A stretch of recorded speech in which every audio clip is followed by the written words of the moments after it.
केंद्र सरकार ने बड़ी संख्या में दवाओं पर प्रतिबंध लगाया है। सरकार ने कहा है कि इन दवाओं में डाला गया मटेरियल स्वास्थ्य के लिए हानिकारक है। केंद्र सरकार ने गुरुवार को 156 फिक्स डोज कॉम्बिनेशन यानी एफडीसी दवाओं पर प्रतिबंध लगा दिया। इनमें एंटीबायोटिक्स, दर्द निवारक और मल्टीविटामिन दवाएं शामिल है। जांच में पाया गया कि ये दवाएं स्वास्थ्य के लिए खतरा पैदा कर सकती है। केंद्रीय स्वास्थ्य एवं परिवार कल्याण मंत्रालय की एक अधिसूचना जारी कर इन दवाओं के निर्माण, बिक्री और वितरण पर पूरी तरह से प्रतिबंध लगा दिया गया।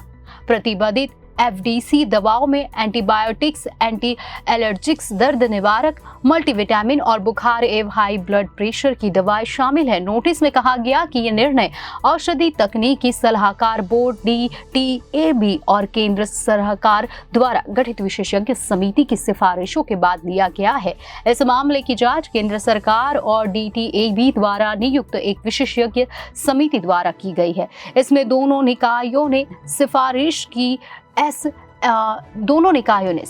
की कि एफडीसी में डाले गए केमिकल का कोई मेडिकल औचित्य नहीं है।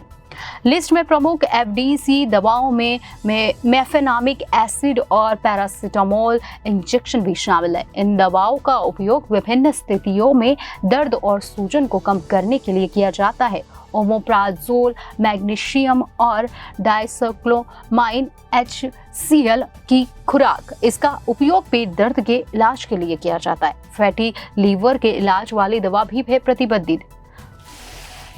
ओमेप्राजोल, मैग्नीशियम और डाइसाइक्लोमाइन HCl संयोजन वाले प्रमुख ब्रांडों में मैनकाइंड फार्मा का रानीस्पास और जोइक लाइफ साइंसेज का जेन्सपास शामिल है।